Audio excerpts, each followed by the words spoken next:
Good evening, everybody. Thank you so much for listening. We are the Real Pineapple. This is Hunter here, and I'm here with Colin. Colin, how are you, sir? I'm good. What's up, guys? Oh, nothing. Just chilling, brah. And I'm here with Scott. Scott, how you doing? I love the new bro Hunter. I really enjoy when you say brah. Yeah, me too. Well, I'm getting ready for our LA trip. Oh yeah, if we're gonna be in LA, so Yeah, why don't you come holler at us? You know. Yeah, all you celebrities listening. Yeah, hey Tyler Perry, if you're listening, let me interview you. That would be hilarious. But we're here to talk about a movie I'm really curious to get everyone's thoughts on. We're talking about Logan Lucky. I kept wanting to call it Lucky Louie. I'm like, that's not right. Different. A little different. Yeah, slightly different. So this is directed by one of my favorite directors, Steven Soderbergh, who of course did Magic Ocean's Mike. 11. did Magic Mike. And was a producer on Magic Mike XXL. Which we didn't hate, right? We didn't actually. I feel like we didn't fine. hate that movie. I love Which Magic is right. Mike. I'm okay with that. I like to watch Channing Tatum take his shirt off. Who doesn't? I love Magic Mike. Like, bring it. Yeah, hell. Yeah, hell. Give me more of those abs. Yeah, fucking dancing the Genuine and shit. He's done so many movies. Steven Soderbergh. Mm-hmm. Many.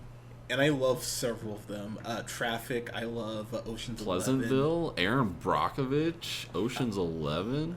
Yeah. Come on. He did a movie. He did The Informant with Matt Damon, and I fucking adore that movie. He was a producer on Michael Clayton with George Clooney, which I think is maybe his most underrated movie. Yeah. He's done a lot of stuff. And all the Ocean's 11s, of course. Mm-hmm. Yeah. And all the 12s and then all the 13s. Correct, Scott. So, yeah, I really like the director. And so, going into this, I went, oh man, I hope this is really, really good. And I will say, it gets a little while to get going, but I really enjoyed this.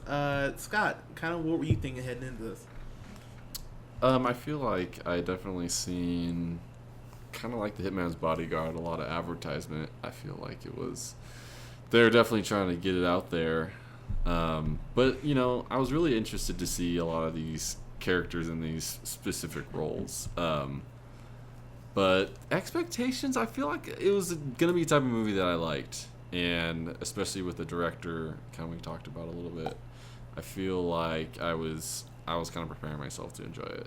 What about you, Colin? Yeah, Soderbergh's awesome. I mean, I like the first time I saw Ocean's 11. I remember I was like blown away. I think I was. I mean, when did Oceans come out? Like 2003. Yeah, it was like a long time ago. 2001. 2001. I wasn't even in high school yet. So I mean, I think I probably saw that movie when I was like a freshman in high school. Not like, geez, that makes me feel old. As well you should. You're old. Yeah. Yes. We're very nice to each other on this podcast. That's why I keep coming back.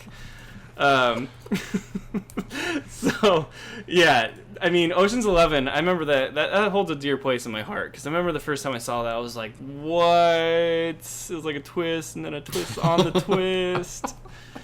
I mean, it blew, like, young Colin. That sounds awful. I was about to say, like, just to start, his name. It blew young Colin away. I didn't get to the away part. It sounded really bad, but we got there. Okay, yeah. So I was excited from the trailers. I mean, it looked like it was gonna be, Ocean's 11 from the South, and I don't know if that's far from what we ended up getting. I enjoyed it. I liked it. Hunter, if you want to go into the plot, maybe a little bit. Chill. Yeah, so Scott, you want to go into the plot, like either of you guys? Colin, go for it. I like hear that sexy voice.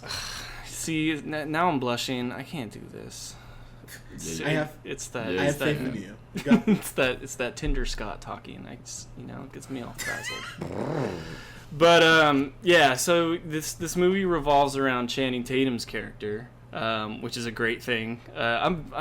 Channing Tatum just keeps coming out with great stuff. My nigga C. Tates. Yeah, it's perfect. Yeah, as Hunter likes to refer to him as.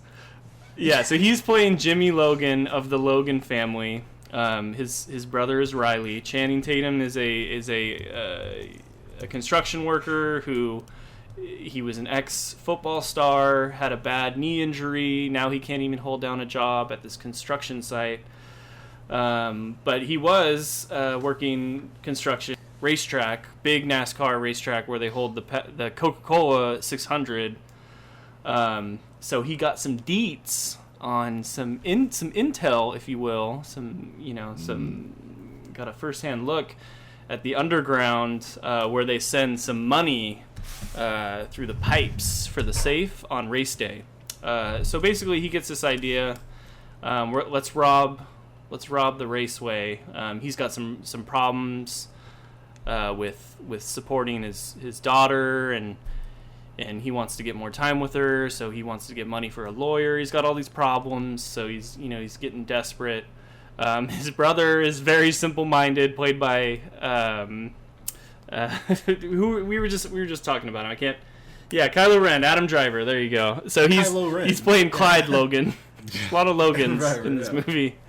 Adam Driver's a simple-minded brother, but he's very loyal. So he's just like, you want to rob the racetrack? Let's rob the racetrack. And all of it's in this beautiful Soderbergh way, the way it's done with these characters developing. He's so awesome at just creating these characters that you just want to watch. You're fascinated, at least in my opinion, while I was watching this. So that's how it kind of breaks down, and they start this journey to try and rob this racetrack on race day. And what were your feelings as this was playing out, Hunter? I gotta be honest. So there are very few directors I just freak out when they put some new out, and Soderbergh is one of those directors. He's indie, but he's done enough big stuff. He's kind of like Jon Favreau in that way for me, where he just every time he puts something out, whether he's producing or he's writing or he's directing, I feel like I need to see it. And the thing about this movie that I found really interesting is, so stick with me here. So something I've always hated are those blue collar comedy like shows or the tours or whatever, because it always feels like, hear me out, because for sure, because it feels like they're always like, in the same way as Tyler Perry, it feels like they're really profiting off of people's ignorance, and like they're making fun of that culture and not as opposed to celebrate, you know what I mean? And with this movie, it struck this balance of making the characters to an extent endearing, but not feeling like it's making fun of them for their social standing, if that makes sense. Like it and that's a tough fucking line to walk.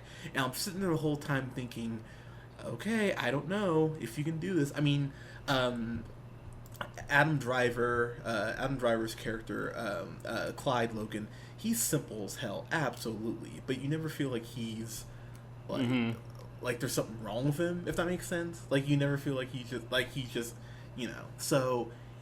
And then Channing Tatum again, my nigga C. Tates, he's great in this. Channing Tatum is wonderful.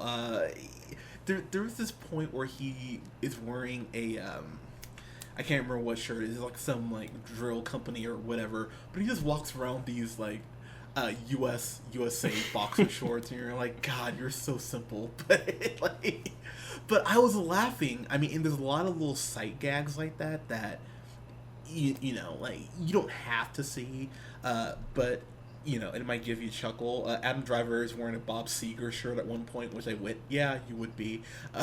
But it's a fun movie, and we do have to talk about, I think, the person who stole the movie, introducing Daniel Craig as Joe Bang. And I just gotta say, man, who the fuck knew Daniel Craig had this in him? I had no idea he was capable of this, because, we think of him as Layer Bond Cake. And, Layer Cake, and that's pretty much it. I mean, if you want to be super honest with yourself. but he was awesome in this. He the other thing I was always kind of waiting for too is with people's accents, and I felt like everyone held their accent pretty well the whole movie, especially Daniel Craig, because that's always something that bugs me. Even Seth MacFarlane. I was worried you were gonna hate Seth MacFarlane. What did you think of him? You know what? I'll be honest with you. I was worried I was gonna hate Seth MacFarlane. Yeah. But he was funny in this. I mean, he's not in it a lot. He's maybe got 10 minutes. Yeah. I thought his British accent was fine. They used him just enough that I did find him. Yeah, I thought it was alright. I mean, he won't win any awards, but I mean, it's like season 5 of Family Guy where it's pretty okay, not like season 10 of Family Guy where it's dog shit. So it's right there. But I thought he was funny.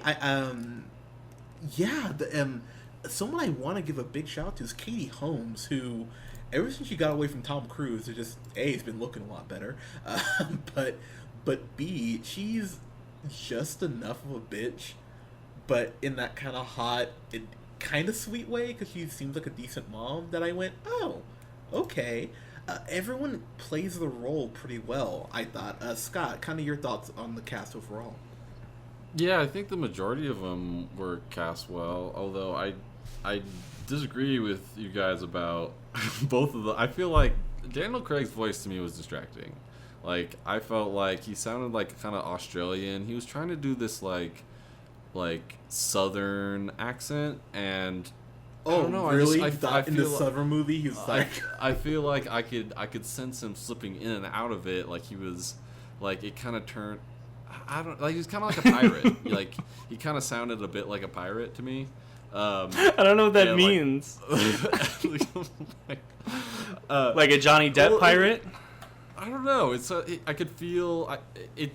Like, I don't know, like a British guy trying to do an American accent, trying to do a Southern accent. Like it's.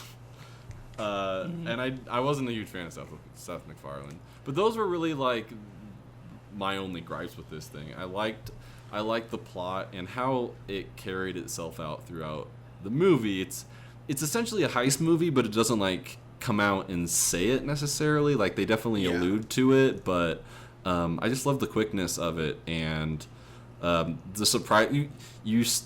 So the thing about heist movies is there's always the part at the end where the big reveal when they kind of like lay it all out and show them how they did it and all that good stuff. But it kind of just comes really naturally, and that's what I really loved about the movie. I think was just the way that like it all played out and everybody coming together and the character development of everybody. And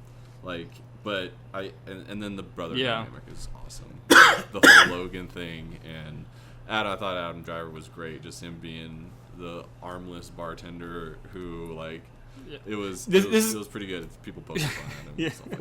This is gonna sound bad because I just watched this movie, but was Melly Logan the sister? Why was she related? Was she like a wife of someone? She's sister. Okay, that's what I figured. She was a sister. I was like, she's definitely a sister. I was like, she's definitely not the love interest of anyone. So I must have missed it at the start when they said, but I just knew that there was Melly Logan and she was always around. I thought she was really good too. Like all the Logans, like the Logan family, I love. They were great. Yeah, just like the kind of the being the country twang of it, and them being a little bit more down to earth, and like pulling off this extensive, complicated heist is kind of what gives it its charm, I think. No, I definitely agree. I think for me, one of the big things that I just found amazing was the dialogue between the Logan brothers and then Joe Bang. So the movie itself, I think if there's a gripe, it's for the first 25 minutes, 30 minutes ish. It's a lot of setup, and I know some people might just check out, honestly, but if you stick with it, I think the movie rewards you really well. There's a scene involving gummy bears that I laughed so hard at, and there's a point where they're these prisoners are freaking out about Game of Thrones. That was funny. And topical. That was pretty great. Yeah, because I know a lot. I know a lot of my friends who actually freak out about Game of Thrones like that, and also seeing Jerry from Parks and Rec here, just as a big Parks and Rec fan, made me super happy. I don't know, man. I was really sitting back thinking about it, and I was trying to think about anything that really bothered me, and I think it does start off slow. You really, and I cannot stress it enough, you really need to be paying attention. This is one of those movies, and I think with Soderbergh movies, that should kind of be a no-duh at this point, but I think if you're kind of casually watching it, you're going to miss a lot of it, and you may not like it as much, but...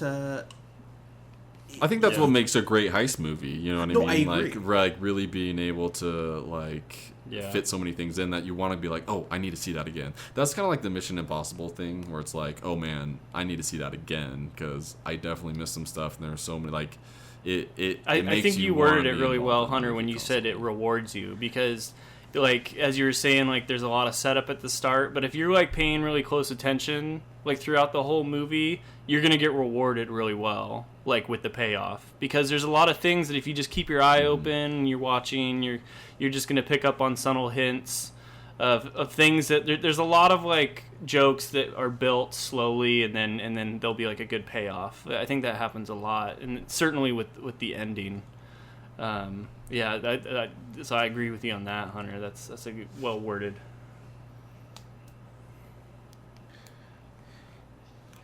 Oh, well, thanks, buddy. I appreciate that. Sorry, if in case you haven't listened to our review, Yeah, hey, there's always a new review. Sometimes sometimes True. you're swearing at the other person. Sometimes you say, "Hey, man, I thought that was a good point you made."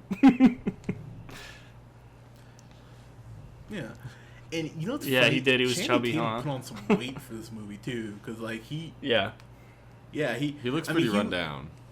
I mean, he Yeah. was. I think he was in perfect dad. He bod. really gets Like, I into think his that's roles pretty well, much what like he shot whether for, he's was- like being a dim-witted like cop in Jump Street, or he's being a male stripper. Like Channing Tatum's very underrated. I have to say, I'm super pumped, and I don't want to get this off the rails, but for him as a statesman in the new Kingsman movie.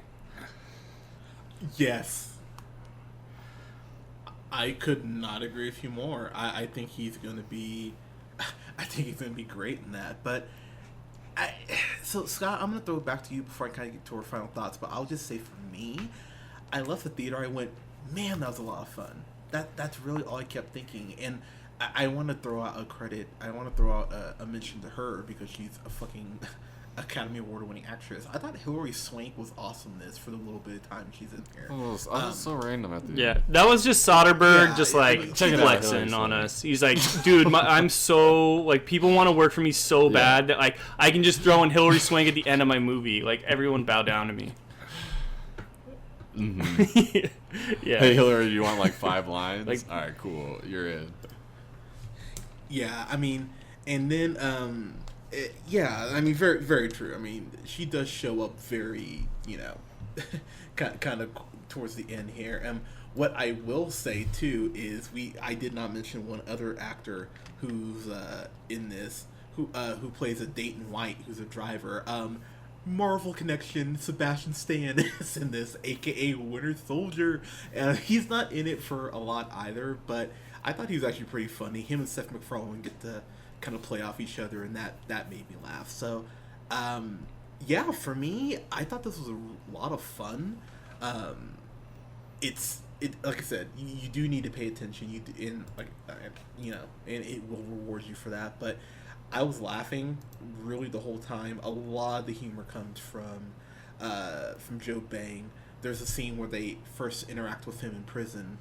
The Logan boys, they interact with him for the first time, and he talks about how everyone thinks they're dumb, and he kind of goes like, "Wait, who says that?" And it's just like their back and forth was really funny. So, I'm gonna give this a solid A. Honestly, I really enjoyed this, and I think this will probably it might be low on the list, but I think this might end up being my top 10. I really enjoyed this. So yeah, Scott, your final thoughts and grades, sir. I think there are a lot of really good, strong female actresses in this one. Farrah Agreed. McKenzie, the little girl, Sadie Logan. Yeah, she was great. She was pretty adorable, but also kind of added like a nice humor to it. And Katie Holmes it's kind of hit or miss for me sometimes, but I really liked her in this. And then even Melly Logan, I think added a different flair as well. Like you could tell the characters were thought out, from the men to the women, obviously, but I think planned out and a lot of purpose with this for sure. It was just hard. I don't know. I think because there was so much of Joe Bang towards the end that like it was hard for me to get over the accent. I don't know why it bothered me so. I really wanted to get into it because I love Daniel Craig. Like I was really interested to see how this played out. I think I just wish he had a British accent because he's just a badass motherfucker without it. I mean, or with it. So like as 007. And then Seth MacFarlane was fine, but he didn't really do it for me. That would probably be a few of my gripes. But like I said before, the way it plays out, the way that it finishes, and the whole thought behind it, the way that Channing Tatum's character Jimmy really just kind of has the afterthought of all of this. You really kind of find some things out about him, and that maybe he's not as dumb as he first appears. I really like how it plays out, and just a solid movie. So I would give this a B+. Nice. I enjoyed it. Yeah, I don't Colin, have what a do you lot think? of negative things to say about it, to be honest. I really liked it. I thought throughout the whole movie, there's just this like. Another thing I thought you put well, Hunter, is like there's like all these endearing moments that like the movie's like kind of just making fun of the South a little bit, like everybody's just like a little bit dim-witted. But the fact is that like by the end you see that like the dim-wits of all these Southern guys like they still end up working together as a team really well, and it's just kind of this endearing quality to everybody. Like the brother, Adam Driver, playing Clyde Logan. He's super loyal to his brother Jimmy. Like the second that Jimmy decides to get into a fight to defend his brother's honor, Clyde Logan just gets up, grabs a bottle of alcohol, and just makes a Molotov cocktail, and he's just like, no doubt, I'm throwing it into Seth MacFarlane's character's car and just blowing it up with a Molotov cocktail. I think it's that the characters are built in these just like these scenarios. You really get a great idea of like how everybody kind of interacts with everyone. These relationships, like Soderbergh's so good at like developing these characters so quickly in such a way. It's just like shortly after the movies began, you're like, I know exactly who this character is. And I want to see how they, get through these crazy situations they've set up for themselves. So I really liked it. I don't have a lot of bad things to say about it. It's probably one of my favorites for the year so far, in a broad category. So, but yeah, it's not the best, but I would definitely watch this movie again. I'm gonna give it an A. So it's A from me. Solid. See, Scott, that's how you give this a grade. You big no. But I'm curious. I heard what they budget dumped was on 20 this. I mil cannot find in it. marketing alone, and they didn't even make 10 this weekend. Really? Ooh. Yeah, 8 point something. Only made Yeah, 8 million. I think it was. Yeah. Oh man, That's I don't know. I think like total is like over 50. So yeesh. Oh, I don't know that's why a that like bummer. Soderbergh for Yeah, whatever reason well. like his name doesn't sell like some of the other big director guys. Like I feel like if this was like the Coen brothers, Yeah. like which Coen brothers had these movies with these big followings, like it would have made a lot more. I don't know, I could be wrong on that one, but I was surprised that Soderbergh like didn't get a big showing. Like he doesn't have that big of a fan base to come out and see his premiere movie for the summer. I will say, I think this is very. That's a little strong. I'll say this is almost a very niche movie, like as far as who it's marketed to, and I don't know. Maybe the audience that I thought would love this just didn't come out and support it. I mean, clearly, not as much as they thought they the audience would. So yeah, I mean, I hope this ends up having like kind of a kick-ass effect where, you know, it does maybe makes like 30 million, maybe. Yeah, it might get some word of mouth. It's a cult movie, you know, and then. Yeah, I could never remember the name of I this, mean, by the way. Like it, well like by the time it's I done. saw the trailer for this movie so many times. I was like, oh man, I want to see that. And I was like, what was that called? Like that one with Daniel Craig and Channing Tatum. And like I couldn't for the life of me remember Logan Lucky, and that that could have been a problem. Who knows? People were just like, what is that movie? I don't want to see that. Yeah, so I don't know. So thought this would have done better, to be totally honest with you. But yeah, big gap between this and Hitman's Bodyguard. But guys, what did you think of Logan Lucky? Let us know. Let us know. I was sitting here like Logan Lucky, right? We've been talking about this for 25 minutes, but let us know what you thought in the comments below. You can subscribe to us here on SoundCloud at The Real Pineapple. Follow us on iTunes podcast. Good God, Podbean at The Real Pineapple. You can find us on Facebook at The Real Pineapple. You can follow yours truly on the Twitter at JHunterRealPineapple. You can follow Scott on Twitter at The Real Neil. And you can follow Colin on Twitter at. Guys, thank you so much for listening. We'll have reviews up this weekend for the Nut Job 2, God help us. That should be the subtitle. Instead of Nutty by Nature? Perfect. Which is an excellent subtitle. I like God help us, though. Yeah, you're right. The Nut God Job help 2, us. God help us. That's a great idea. It will also have a reveal for Vice Principal Season 1 as well. And I will have my full spoiler-free review up of The Defenders. I'm going to start rewatching it again just so I can take very detailed notes on it. But guys, thank you so much for listening. We'll talk to you soon.